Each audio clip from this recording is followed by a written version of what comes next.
Good morning. Changes coming to Muncie. Construction is set to begin on several sites in the village just off of Ball State's campus. How many sites will be under construction and what is being built there? Plus, preparations are underway for the 4th annual One Ball State Day next week. This morning, we're joined by two special guests who explain the history of the event, as well as how your donation can make a difference. Spring has started, but winter-like chills are sticking around. Our weather team breaks down your weekend forecast, as well as what day you might see a little bit of warmth next week. Get the coffee ready and open up those eyes. You're waking up with Cardinal weather. You're waking up with Good Friday morning to you. You're waking up with Cardinal weather. I'm Grace Pankowski. And I'm Madeline Kerr. We have a lot of stories to get to today, but before we do that, I have to be honest with you. I'm Grace Pankowski. And I'm Madeline Kerr. Happy April Fool's Day, everyone. Happy April Fool's Day. We do actually have a lot of stories. That is actually true. So let's get into those really quick before we have some more fun. It is obviously April 1st today, which means the 4th annual One Ball State Day is just 4 days away. It's a 24-hour event where Ball State students, faculty, alumni, and friends are encouraged to donate to different groups within the university. And driving the way are members of the Ball State Foundation and faculty across campus. This morning, we're joined by Cardinal Weather's Libby Kleemeyer, Paige Turner, Dean of the College of Communication and Information Media, and Amanda Holmquist from the Foundation. Good morning to all of you. Yes, good morning, Grace and Madeline. Thank you so much. As you said, we're here with Dean Paige Turner, College of Communication, Information, and Media, and Amanda Holmquist, Senior Director of the Annual Giving. Yeah. So One Ball State Day is coming up. That's so exciting. 4 days away. So both of you, what does One Ball State Day mean to you? Dean Turner? For me, it's a time that we get to show how much we believe in our students, in the education, what our faculty are doing, and how very proud we are of helping them succeed and literally fly. Yes. Chirp, chirp. That's awesome. For me, it really speaks to community and collaboration. It's a time for our students, faculty, and staff here on campus, but also our alumni and friends to unite across the globe and support the Ball State causes that mean the most to them. Yes, that's awesome. So it started back in 2019, and since then we've had a little bumps in the road with COVID and everything. So Amanda, what is changing this year? What's going to be different, if there is anything different? Yeah, so the first year we had a lot of on-campus activity and events, and then the second year, COVID, so we had none. They were all virtual. And honestly, this year, it's kind of a hybrid. So we have some activities here on campus for students and faculty to participate in, but then we also still have all those virtual events that are happening. So roundtable discussions, a lot of engagement opportunities, and really just a great way for folks, wherever you are, to participate. Yeah, do you have anything to add? Well, I'm really excited because there's a level of physicality now that we can engage in. So, for example, all the great giveaways that are going to be at the Schaefer Bell Tower, the College of Architecture and Planning is building a literal physical nest. So I am going to take a picture in the nest, I guarantee you. Yes, we are so going cool. to have cardboard cutouts of the dean, so I'm encouraging students to go find your dean, take a picture and post. Yes. They'll be all over campus. So that element of being physical, seeing the spaces and engaging with each other, I think it's going to be wonderful. Yes, that nest sounds so cool. With Charlie Cardinal, we have to get him in there. Yes. We all have to go out there. That would be so exciting. Yes. That's so cool. And let's cross our fingers for no rain. Yes. It's supposed to be outside. Oh, hopefully it's 70 degrees. Perfect. It's kind of like we're coming home to the nest after COVID, yes. right? We yes, get it to come is. back to the nest. Yes, coming back home. That's amazing. So, speaking about alumni, you said they're really all over the world. How is that? Will it look different for them? Can they come here? Are they online? You said the roundtables. What can you tell me about that? They can absolutely come here. I mean, we welcome alumni at any time. Of course, right? And all the colleges are doing different things throughout the day to promote the funds that mean the most to them as well. So there's plenty to do. But if you go to our website or you follow us on social, you'll see all kinds of engagement opportunities, and you can sign up for those virtual roundtables with leadership across campus, and they give you some insight or some behind the scenes to Ball State topics. Yeah, awesome. That's so cool. Let's see. Now, Dean Turner, for students, what do you think? Why do you want them to donate? What's so important? As we've been talking about all morning, what should students do? Okay, so I love that Amanda said about that people get to be able to come back. There'll be a number of challenges. I personally have put up a challenge, and if 100 students from our college donate, I will give $500 personally. Okay. Is everyone listening? That's yes. the College of Communication. Yeah. There's another level to this though. Is every student who donates, be it the 5th student or the 205th students, they will have an opportunity to be in a drawing to share pie with me. They can share pie, they can share pie, or they can share pie. Oh goodness, triple whammy there. But to your question about why I'm doing this is when students donate, and if it's just $10, what they're showing to the world and to their professors and to our institutions is that they believe in themselves.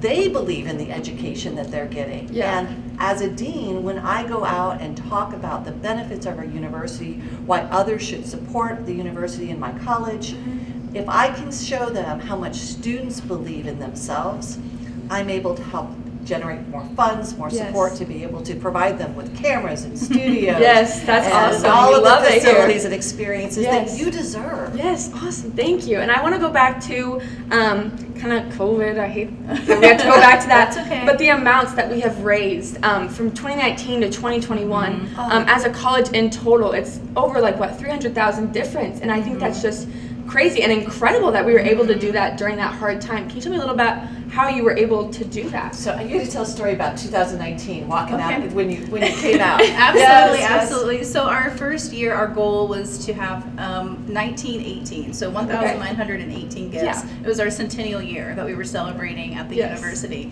and we hit that goal by lunchtime, and we were I was blown away, very amazing. Excited, and Paige got to witness us experiencing that. They walked out of the prep room, and their eyes were like, we just hit our goal, and the platform that we're using is calling us saying, what are you doing? Because nobody has done this out of the gate.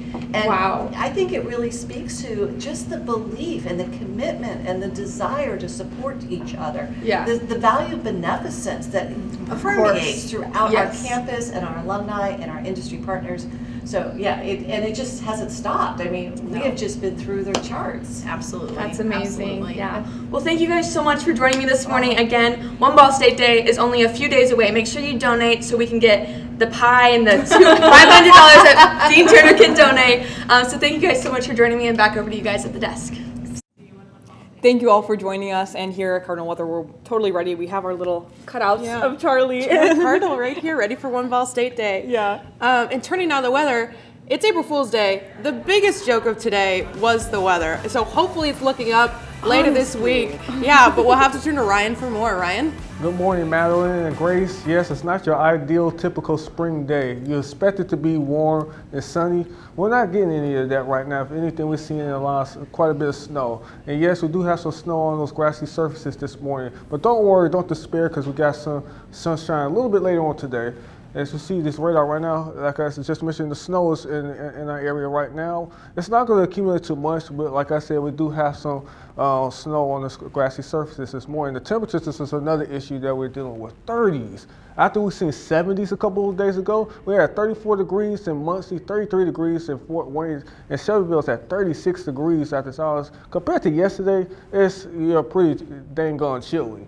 12 degrees cooler than we were at this time yesterday in Muncie, and 10 degrees cooler than where we were at this time yesterday in Fort Wayne. And those temperatures are not going to move much as we go throughout the day. 40s. That's all we're going to have to that's all I could muster up for you all for today.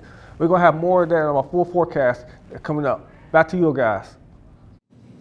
Thanks so much, Ryan. And with weather warming up, construction is set to begin in the Village. That's an area of businesses and student housing just off of Ball State's campus. It's a part of a university plan to revitalize the area by building new things in 5 sites. The new buildings will include housing, restaurants, and retail spaces. Newslink Indiana's Anna Chalker explains how local businesses are responding. Jack's Donuts, TIS, and Chavez are some of the businesses in the Village getting new neighbors. 5 sites will be added to the Village, starting at the intersection of McKinley and University Avenue. A site just east of the administration building, which would include a performing arts center, a hotel, a restaurant, and some retail space. The process to start the revitalization plan has been discussed throughout the university for over a decade. The spark in conversation, the attraction to the village. We're working for years to figure out how to approach some catalyst sort of environment into the village because it's not taking the direction that we wanted it to take. Businesses on every corner have started to see the plans and say the new additions will keep their business booming. Just like everybody in the village, more people means more traffic, means more sales. As construction begins, the goal to keep the businesses booming. Every business in the village will benefit from what we hope to grow in the next 2 or 3 years. Construction is set to begin this summer with sites 1 and 2, and the set year for the revitalization plan is to be finished in 2025. Now, sites 1 and 2 will include buildings that Ball State will use for educational purposes, and the other 3 sites will include housing and a bank. Officials say those sites will be directed towards community members. And just ahead, a historic announcement from President Biden concerning gas prices. That's after your weather now.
Welcome back. The current time is 8:12 a.m. and you're taking a live look outside at Ball State's campus. And it's looking a little cloudier outside today. I agree.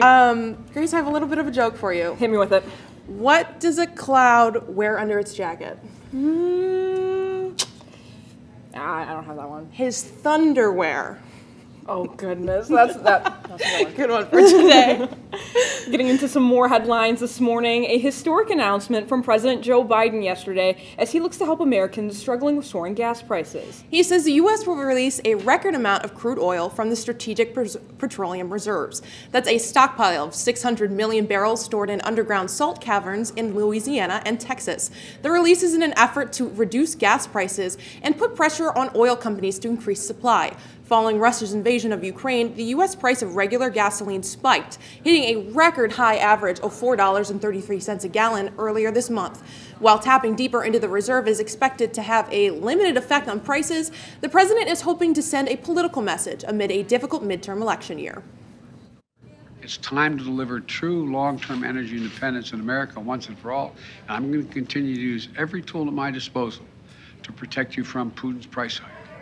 The president also announced plans to use the Defense Production Act to try and kickstart the mining of critical minerals needed to manufacture batteries for electric vehicles and long-term energy storage. The White House says the goal is to move the country toward renewable energy and electric vehicles and away from dependence on foreign oil.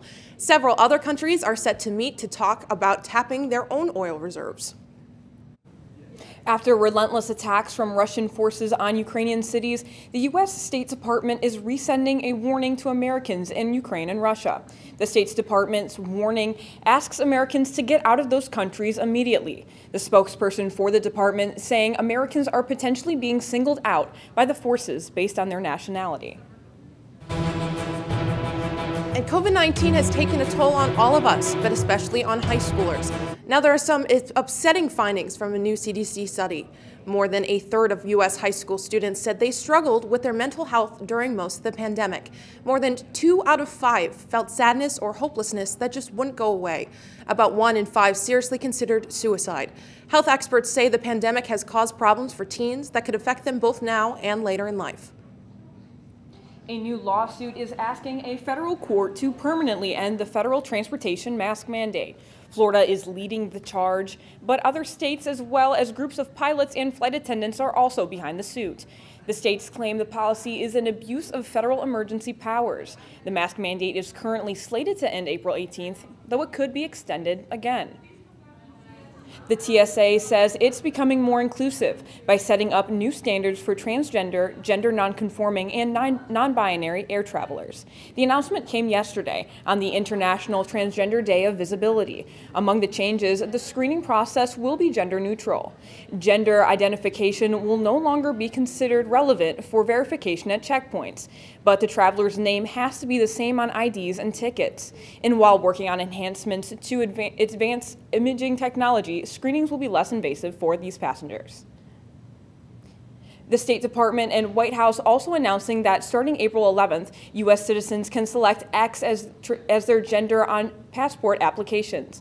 That's according to a statement from Secretary of State Anthony Blinken, who says this is an attempt to be, quote, respectful of individuals' privacy while advancing inclusion. This is the first time a federal government agency has offered this sort of marker on an identity document. The X is expected to be available in other forms sometime in 2023. And this morning, I know we were talking about how not so funny the snow was, but I don't think we're the only ones experiencing this unusual weather. Not at all. I've heard there's a lot of issues with tornadoes and terrible weather across the country. But Oliver, hopefully you can tell us more about what's going on nationally. Yeah, we do have a couple of severe storms that are heading throughout the entire nation as a whole. But as we look at the current temperatures in the nation, we are sitting at about, I believe, like 34 degrees here in Muncie, 54 degrees in Los Angeles, and 47 degrees in Dallas and Fort Worth, 51 degrees in New York. That's a little bit warmer than it usually would be around this time, and that is due to the jet stream bringing a bunch of cold air through our viewing area and a lot of hot air coming down into the southern parts of the United States, especially down in Florida and the southern parts of Miami. The current watches and warnings for the United States, we've got a very large block of blue here in Arkansas, Oklahoma, and Missouri. That teal color, the color of my shirt actually, is the frost warning. And that's due to the cold air that is coming from that jet stream and a large system that just moved through. And the little bit darker of a blue, more of like a denim jean material, is a freeze warning, I believe. Now, again, that is due to the colder temperatures as well as a storm that is coming through our area currently and will be affecting the eastern part of the United States as we go later into today. But just because we do have those cold temperatures doesn't mean that the end of school is far away. We do have 35 more days until May 6th when finals are done for everybody. And just after spring, you know, that kind of comes fall. We have 174 days until fall starts. That's September 22nd. I personally love fall. We've got a bunch of great colors here on campus when the leaves start turning their different shades. And just after fall comes Thanksgiving. We do have 237 days until Thanksgiving. I personally am very excited for that. That's my favorite holiday. It's a great day to eat turkey, take a nap, and then eat more turkey. And right after Thanksgiving, well, that's Christmas. We do have 268 more days until Christmas. Again, Christmas, my favorite holiday. Love spending time with the family over winter break. And just after Christmas, you know that's spring. I'm sorry. We have 353 days until spring starts in 2023, and we are feeling those spring temperatures in today's highs across the nation. 46 degrees in Cincinnati, 62 degrees in Los Angeles, 80 degrees in Miami Beach. So yeah, a pretty active day for weather across the nation. You know, it's April 1st. I'm really looking forward to Christmas. Oh yeah, I agree, definitely. Thanksgiving too. Thanks so much, Oliver. And in just a moment, it's the Final Four. Cardinal Weather's Kara Przewczak and Philip Shorzay break down what you should expect in the last few games of March Madness. And that's after a message from Mitz.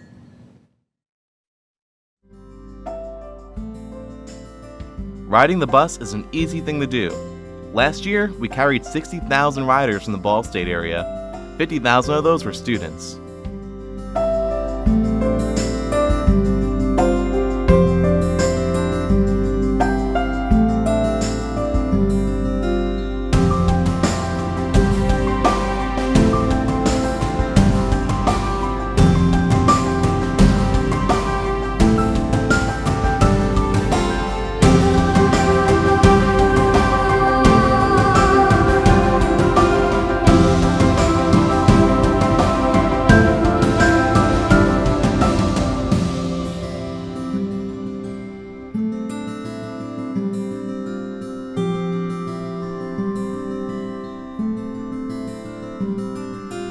Anywhere you want to go, Mitts will take you there.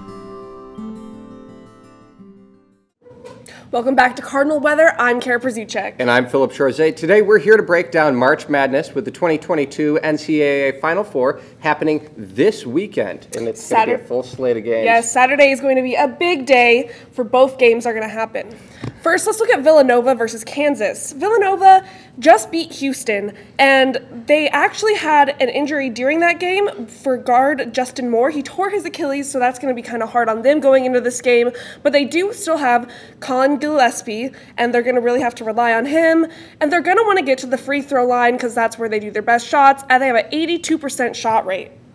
Next, Kansas just beat Miami, and the big thing about them is they space the floor well and they stay out of foul trouble, which really adds up towards the end of the game. The big thing is they're going to be relying on Ochai Agbaji with an 18.9 points per game. He's really racking them in, and the big thing, I think, is if Kansas plays like they did in the second half of the Miami game, Villanova's going to have a pretty hard time. I know, and it's amazing that with these two historic programs, that might actually be the less interesting of the two games, because in the second game slot, we've got Duke versus UNC. Duke coming off of their win over Kansas in the Elite Eight. This is, of course, Coach K's final season, the legendary head coach. And this season, they've been all about the offense, relying on potential NBA top 5 pick Paulo Banchero. He's been the star for them. UNC, on the other hand, is led by first-year head coach Hubie Davis, who's took over for their legendary head coach Roy Williams. UNC, the lowest-seeded team to make the Final Four, knocking off everyone's favorite team this year, St. Peter's. When they're knocking down their open shots, they're definitely hard to stop as well. I don't know if I'm taking Hubie Davis and a first-year head coach in a first-year program over the legendary Coach K in his final season. Yeah, it's the brand new versus the very old, so we'll have to see which one makes it through. With Villanova, Kansas, Duke, and North Carolina competing, I think we should figure out what the Ball State students think about the games. I spoke with students here on campus to get their opinions on the big game this weekend. Today, we're going to be walking around campus seeing who the Cardinals think is going to win March Madness. All right, who do you guys think is going to win March Madness? I think 100% Kansas. They just have the defense, they have the offense, they have the whole package, and I think they're going to really pull it out to beat probably Duke in the finals. So, yeah. Wow, no way. Team North Carolina all the way. You sure? Yep. I disagree. I'm positive. All right, who do you think is going to win March Madness? Oh, Duke is going to win, obviously. Who do you think is going to win March Madness? Villanova all the way. Who do you think is going to win March Madness? Definitely Duke. Why is that? Well, my bracket is on the 100th percentile, and I have them as winning, and it better stay that way. So who do you think is going to win March Madness? I really think that North Carolina's got what it takes to win March Madness this year. They've beaten Duke before, and I think they can do it again. Who do you think is going to win March Madness? I got my money on Duke. Why is that? I like the story they have going right now, and I'm a big person who buys the story with Coach K and the line. So I think that's, I want to watch the documentary someday on that. So who do you think is going to win March Madness? I would say either North Carolina. Well, yeah, North Carolina or Kansas, maybe. Who do you think is going to win March Madness? Oh, it's got to be Duke. Why is that? I don't know. They sound fun. All right, who do you think is going to win March Madness? I'm going to go with Duke. All right, who do you think is going to win March Madness? Duke. So who do you think is going to win March Madness? I'm going to go with Duke. I'm thinking Duke as well. Villanova. All right, who do you think is going to win March Madness? Maybe Duke.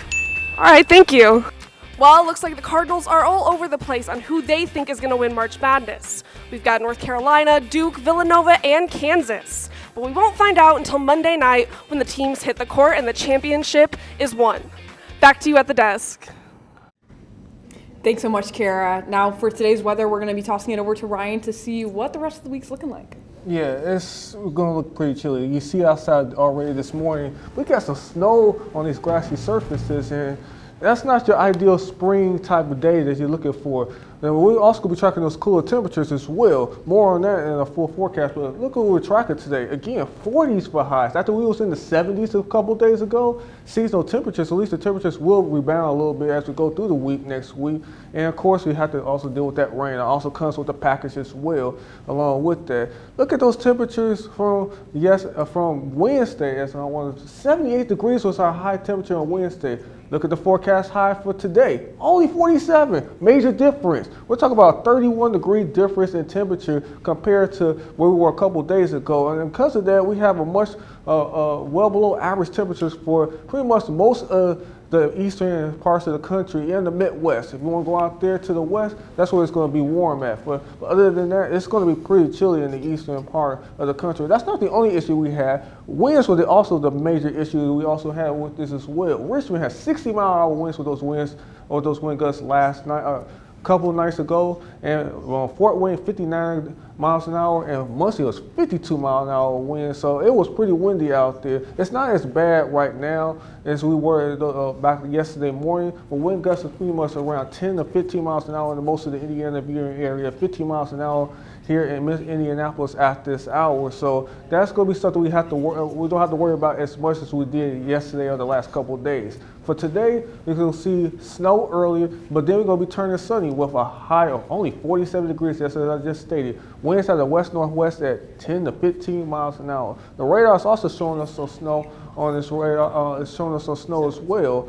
And yes, it's moving out, and the sun will return to the area. But the biggest thing, look at this. These were the showers and thunderstorms that impacted us as we went through the area, went through the day, the past couple of days. And that brought a lot of tornado reports, especially in Mississippi, Alabama. And my monitor decides wants to black out on me because he just wants to play with me this morning. But we don't have time for that. We got to go in here and finish up our forecast. They didn't want to black out on me. And we're going to time out that precision cast for you.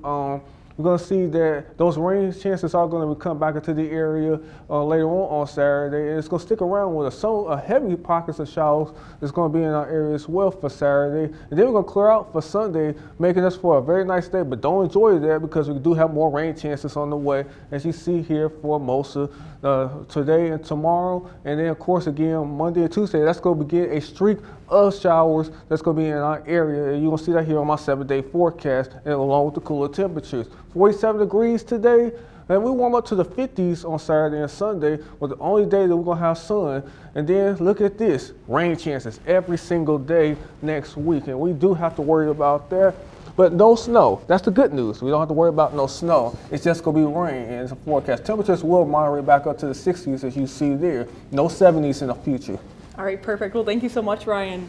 Now, in just a moment, a new story coming out of the Oscars, how one celebrity played a prank on a guest. That's after your weather now.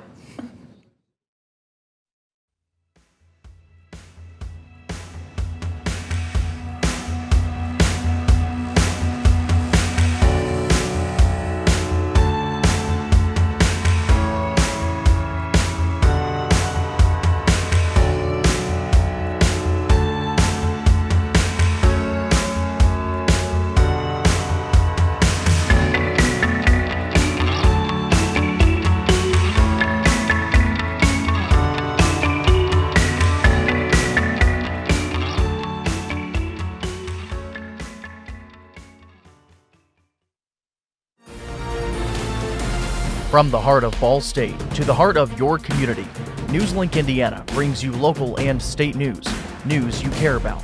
We pride ourselves with giving you the most reliable news coverage, stories that affect you, linking you to the community each night on air and online. NewsLink Indiana, bringing news to the heart of your community.